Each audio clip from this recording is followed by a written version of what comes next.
to this year's Engine Week. It's time to learn all about engines in aviation.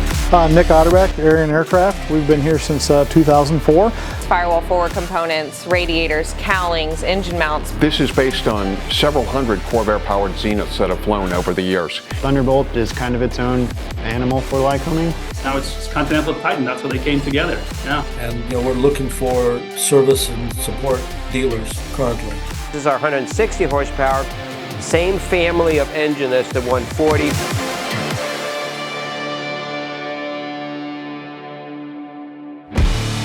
Lycoming. It's been around for as long as I can remember. And they are still right here in America, building certified and experimental options for our aircraft. But today, let's talk more on the experimental side of things, Lycoming calls the Thunderbolt.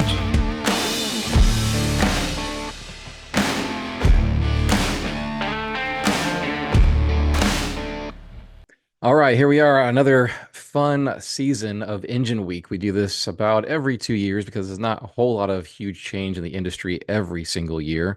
But I do like to check in on our OEM manufacturers from time to time and communicate to you all what's going on. So today we've got Chris from Lycoming all the way up at home base in what town in Pennsylvania is it? Williamsport, Pennsylvania. We're right in the middle of the state, right in the middle of everything. Awesome. Well, welcome and thanks for taking the time to join us for Engine Week this year. Absolutely. Thanks for having us. Sure. I just want to say to you guys, I feel embarrassed I haven't been up to see you in person yet, but you got a beautiful showroom there behind you, and thanks for showcasing that today. Yeah, absolutely. We got a pretty nice museum with some old stuff, some new stuff, and pretty exciting stuff. Yeah. So I just kind of wanted, for some people that don't make it out to the shows or haven't walked up to your booth, just kind of give them that experience, if you will, and ask some questions that you might typically be asked of you guys at an air show for Lycoming. So let's just kind of start off with some of the basics, and we'll start with the experimental side of things, being that that's who we are here. I understand that for experimental, you have the Thunderbolt line of engines. If you could explain what exactly the branding of Thunderbolt stands for, and what does Lycoming offer through that? Sure, you're correct. We have two levels of non-cert engines. The first being a traditional experimental or non-cert engine. They go down the same build line as our normal certified engines. They mimic a certified engine with some options for different ignition systems than you would typically have on the certified side. Thunderbolt is kind of its own animal for Lycoming. It goes down into a different build cell. You can see some photos behind me here. You can pick your colors. We got some stock colors, as well as you can pick custom colors we can match to your airplane scheme if that's what you'd like to do. Like the engine that's in front of me, you get some chrome. And this one actually has the Thunderbolt gray paint on it. From a performance perspective, you'll get ported and polished cylinders, you'll get a balanced rotating assembly, and it's hand built by one individual or maybe two individuals through the entire build cycle. That from checking in parts all the way to paint, and then final inspection and boxing and shipping gets done by one person, kind of like the custom engine or custom car side, where you got one person that does the entire process start to finish. So it's kind of the premium version of Lycoming, if you will, on the non-cert side, and it gives people a little bit of flexibility to do what they want, make it look like what they want, and get a little bit more performance out of the engine. Gotcha. So it's kind of like the hot rod edition of the Lycoming. Yep. We have options to do some of that hot rodding. Fuels, which I think is one of the things you want to talk about here a little bit. We don't hop up engines quite as much as we used to, because we're trying to keep you ready for the new alternative fuels that are being offered now. But we do have opportunities for higher, and in some cases lower compression if you want to go to even lower octane fuels, as well as we've got cold air induction systems and such that you can use to improve your horsepower output. Awesome. So that being said, again, what is the horsepower ranges or options within the Thunderbolt line that you can choose from? So we can use our whole catalog of parts from our entire line of engines. So you can come all the way down to the 235s, which are down into the 115 horsepower range. We can go all the way up to the turbo engines on the 540s if you wanted a turbo engine in your experimental build, or even if you really want something big, you can go to the 720 line of engines. We can still build the 720s for a 400 horsepower engine. So that's kind of our range, about 100 to 400, give or take. 720, you're talking about a real big block. That goes all the way up to a 8-cylinder? That is an 8-cylinder, like Mike Patey used on Scrappy. Gotcha. Okay, awesome. That's some really good offerings there. So on the experimental side, what would you say is probably the more popular airframes that the Thunderbolt is installed in over the years? If you're speaking specifically about Thunderbolt, it is owned primarily by one airframer. I think you can probably guess who that is. That's our friends over there at Vans. In the last 5 to 6 years, the release of the RV-14, as well as some of the RV-10 and airplane builds gone to super premium. Generally about 60 to 70% of those builders that are buying engines for Lycoming for those two airframes are electing to go with Thunderbolt and doing something custom so that it either matches their airplane or something uniquely theirs. So those are the two airframes that primarily are getting engines built through Thunderbolt at the moment. Okay. Is there any other really distinguishing feature of the Thunderbolt from your certified? Is it the same TBO and pretty much everything else is the same other than just some paperwork? Pretty much, except for those technical differences that I previously listed there. Right. We don't publish TBOs for non-cert engines because we don't have the opportunity to do like long-term endurance testing and the far level certification testing that we would with the certified models. So things that you're making changes to may or may not affect the TBO. So all of Lycoming's non-cert engines are on condition, so they don't have a published TBO.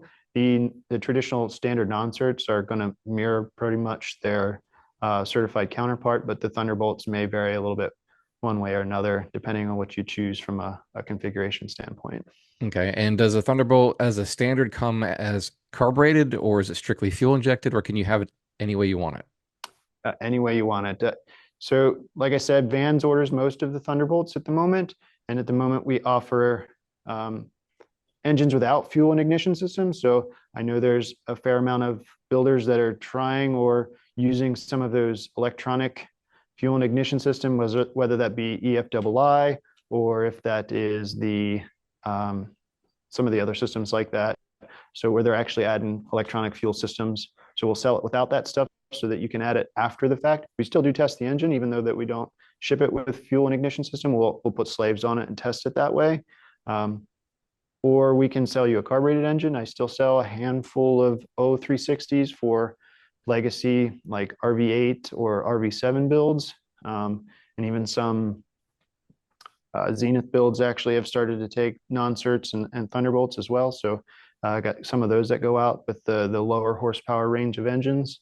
But then obviously our traditional mechanical fuel injection. Primarily we're using airflow performance in Thunderbolt just because it's more tuned towards the experimental side of the market, and they're very helpful to the builder style customer. So, but yeah, whole range of it. I just want to pop in real quick and invite you all to our 31-day build challenge, which starts in December 1st through the 31st, which is why the 31 days. Every day is an opportunity to get something done on your aircraft, even if it's something very small like reading plans or setting out something for the next day. The idea is everybody has their end of year, New Year's resolution, and this is kind of a way to get started very early in December. And amongst other builders, they're doing the same thing. So I invite you to post some, we prefer video, but definitely photos of what you got going on in your hangar or your home workshop or even at your kitchen counter. Share with everybody what you got going on the Experimental Aircraft Channel group. That's on Facebook. Just search Experimental Aircraft Channel and groups. That should pop right up. And join us for the 31-day build challenge. And also, let's take a moment right now to thank our sponsors. Dynon Avionics at Dynon.com, the premier provider of glass panel avionics systems for experimental and light sport aircraft. And visit our website at experimentalaircraftchannel.com for new videos and easy to navigate playlists and so much more.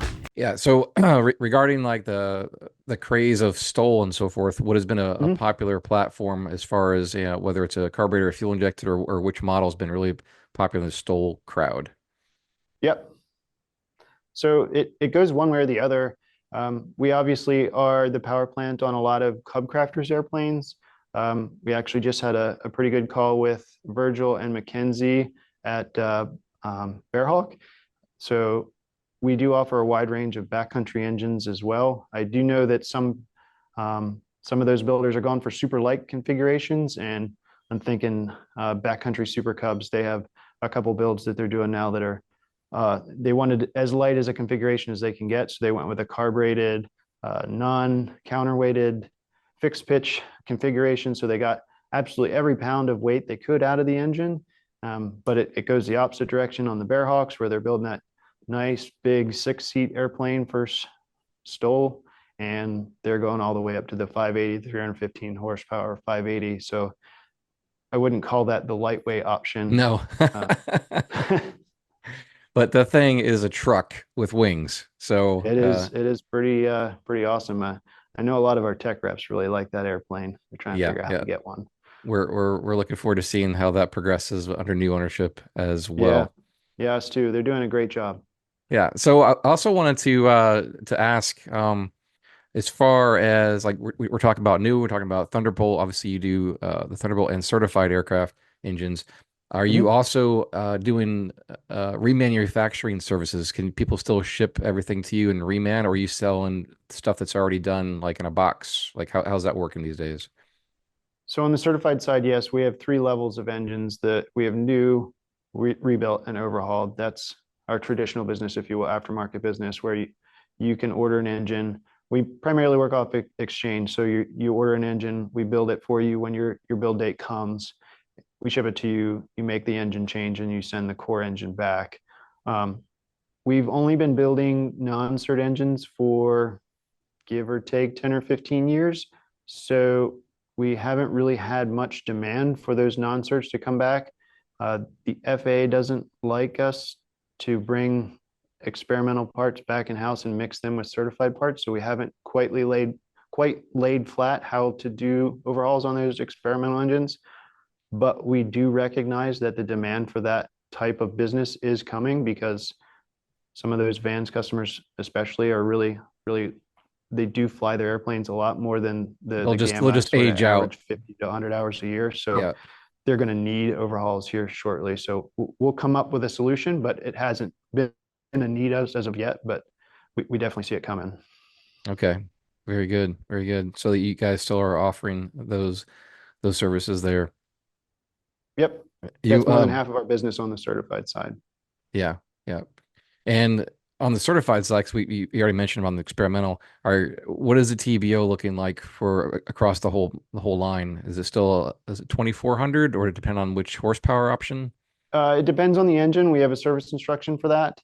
The base for the lion's share of the engine is 2200, and we did extend that 4 or 5 years ago now. And there's also a frequent use to allow you to extend it another 200 hours.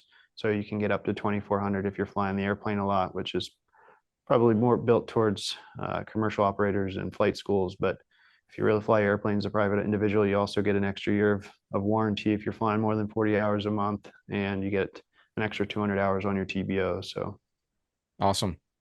Just as far as like logistics and so forth, is the majority, I mean, I know that Lycoming is an American company, but in Pennsylvania, but yep. is a large portion of manufacturing still done under the roof there, or do you have several locations in Pennsylvania or third parties that you work with? So Lycoming only has one location, and it's here in Williamsport, Pennsylvania. All of the engine build and manufacture is done here at Lycoming. Obviously, there's suppliers to Lycoming that are all over the United States, and as well as some internationally where it needs to be. But the lion's share of machining and manufacturing is US based. And we actually just in the last 5 years brought cylinder manufacture back into the house here into Williamsport. We made an initial like $15 million investment on that, and we actually doubled down on it here in the last 12 or 24 months and brought some more into to try and to increase that output even more. We recognize we're a little backlogged on some of those cylinder orders for customers. So we're doing our best to bring more in-house and more machines, more people, so that we can try to work that backlog down and get it back to what our customers expect. So answer your question, yes, it's all mostly US based, and even more so, it's here in Williamsport. Okay, very good.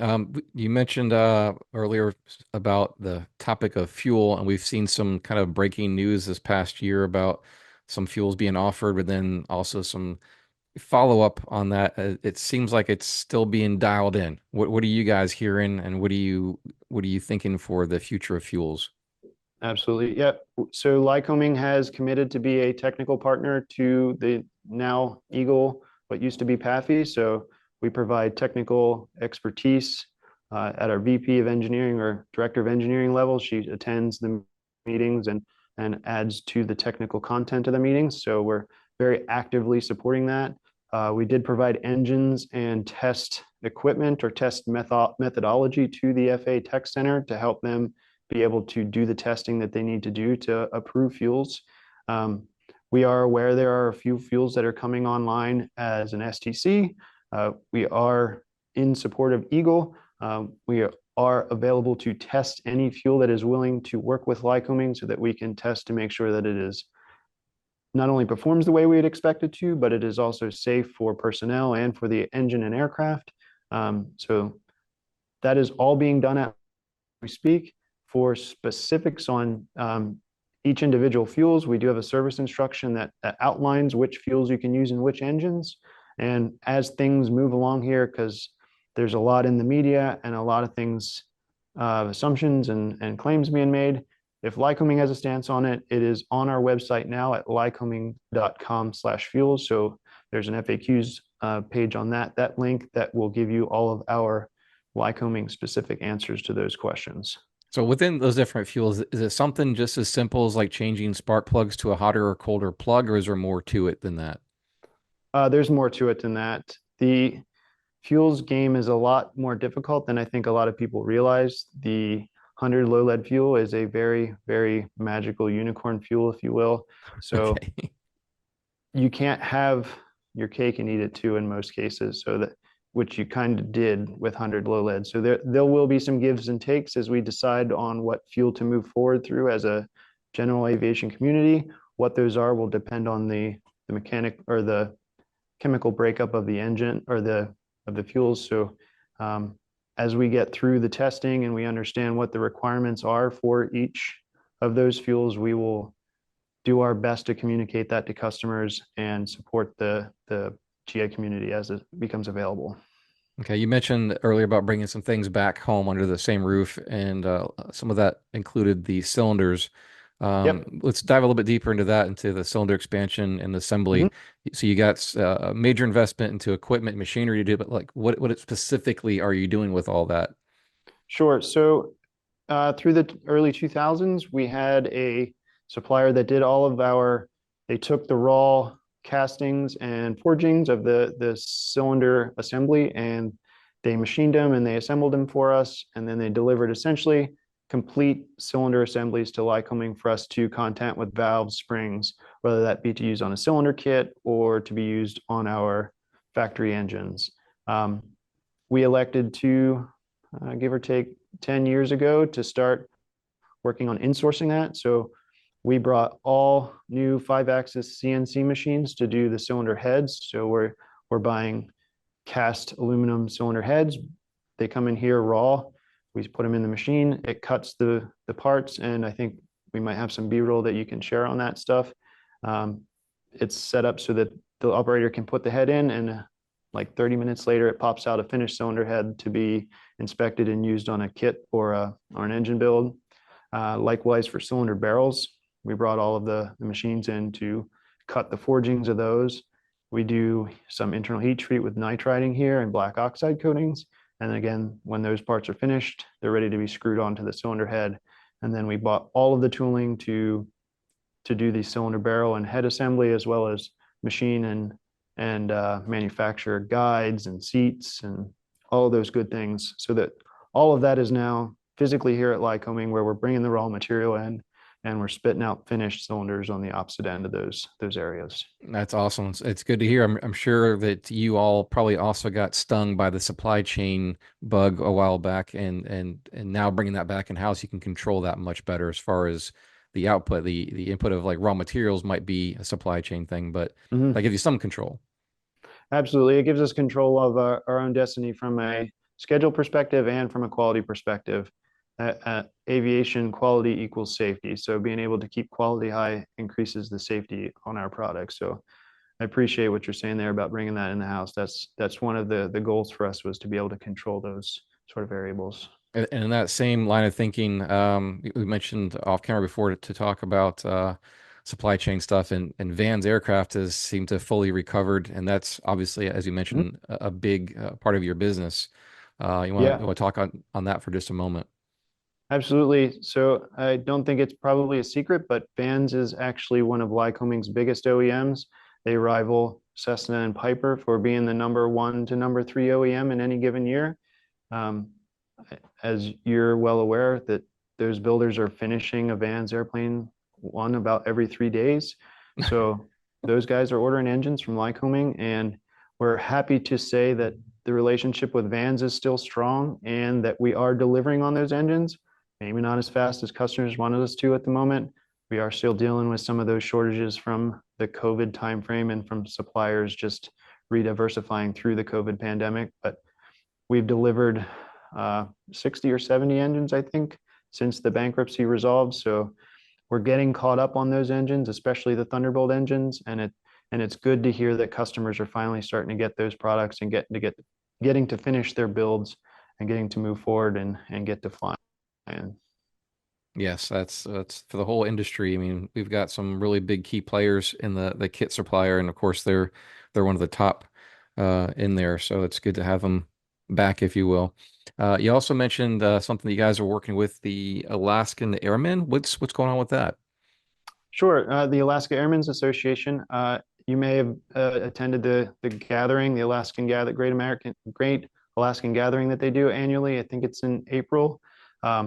Each year they put together an airplane and they sell raffle tickets to with a chance to win the airplane. And this year, American Legend, as I'm sure you're aware of, those guys, Darren and Randy over at American Legend, are working to build a nice airplane for the giveaway this year. It is traveling the circuit around the United States now, but we provided an engine for that build. It was a Thunderbolt. We did a little bit different configuration in this engine. It has a cold air induction system, so it makes a little bit more horsepower. So it's 185 horsepower, but it's also a little lighter, and it's painted nice blue and silver color to match the airplane. So if you get the chance to either go to the Alaska Airmen Show and see the airplane before it's given away, or see it as it travels around the U.S.,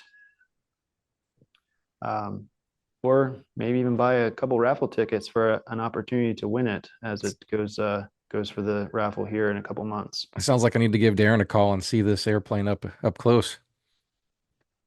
Yeah, I think it might be at Legend now, but it's really nice. You got to go see it. It's got mountains painted into the side of the airplane, and it looks pretty sweet.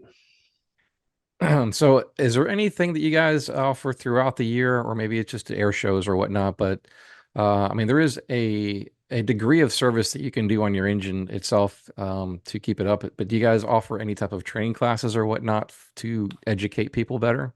Absolutely. We don't actually do it here at the facility. We have a contract with a technical college that is part of Penn State here locally in Williamsport, Pennsylvania College of Technology.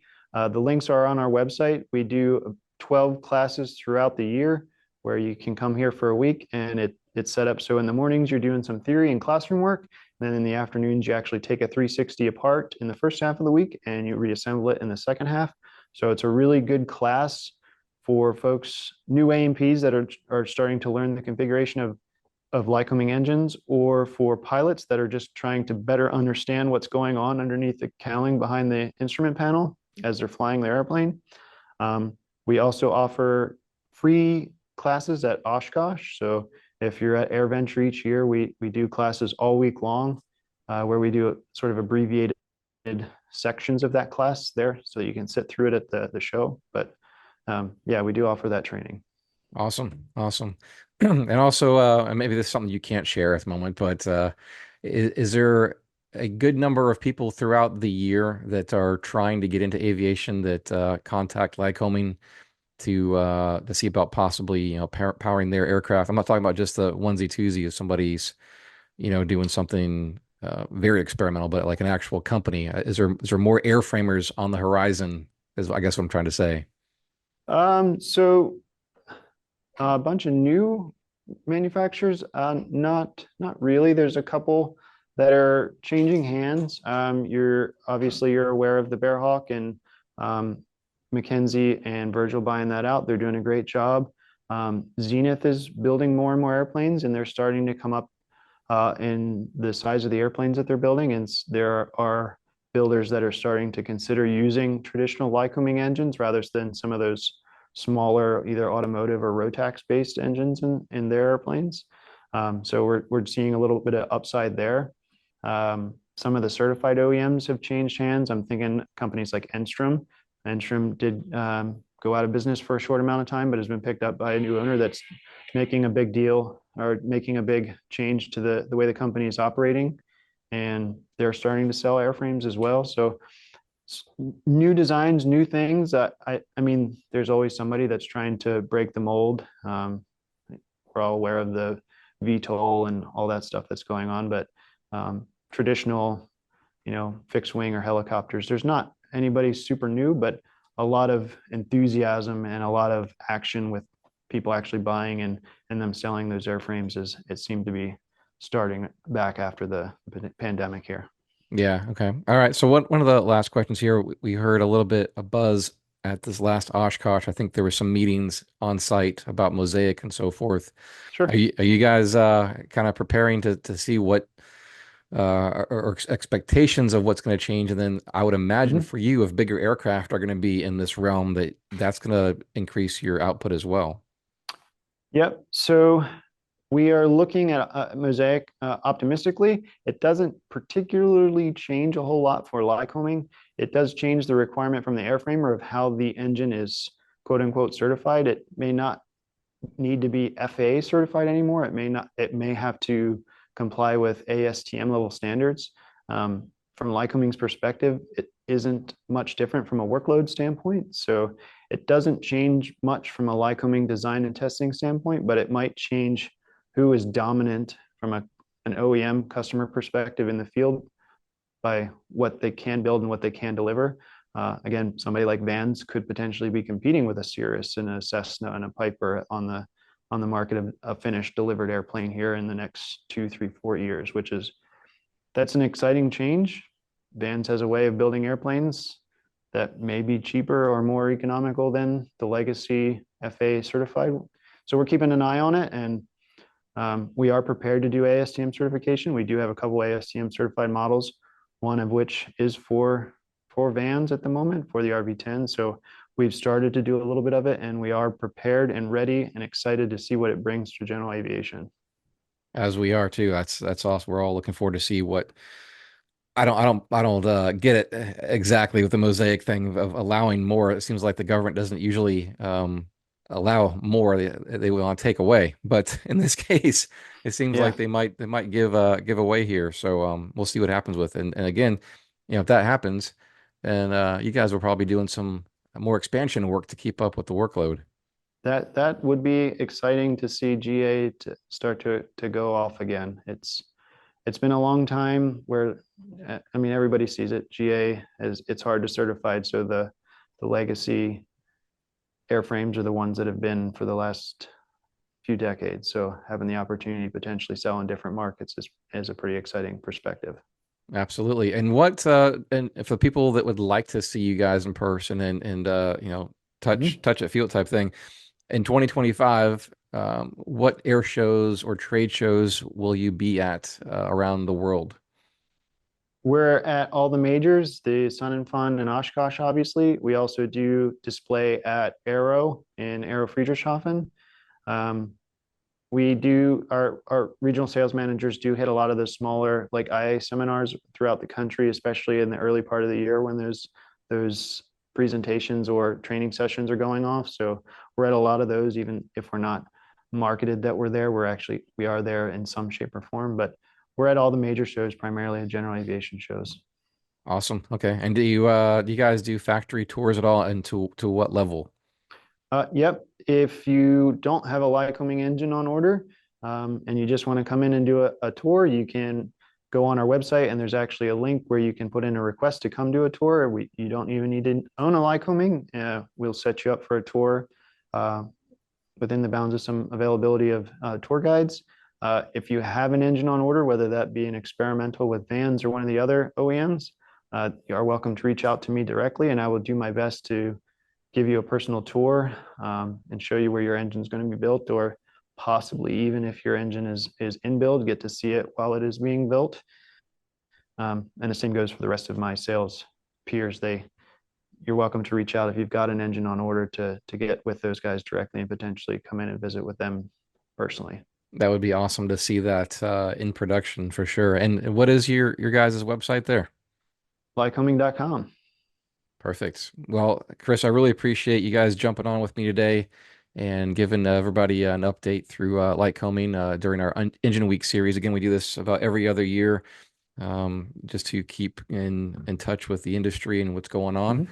And this will be going on all week here on the Experimental Aircraft channel. So stay tuned for more every day for this entire week. Next time from Williamsport. Yes. I need to travel up and put boots on the ground up there for sure. Absolutely. All right, Chris, appreciate you. Thank you. Thank you to our patrons over on Patreon and 10TED10 in our co-pilot status. If you feel like supporting us, check us out on patreon.com. And if you are new here, welcome. You are invited right now to subscribe, like this video, and hit that bell so you don't miss a single episode.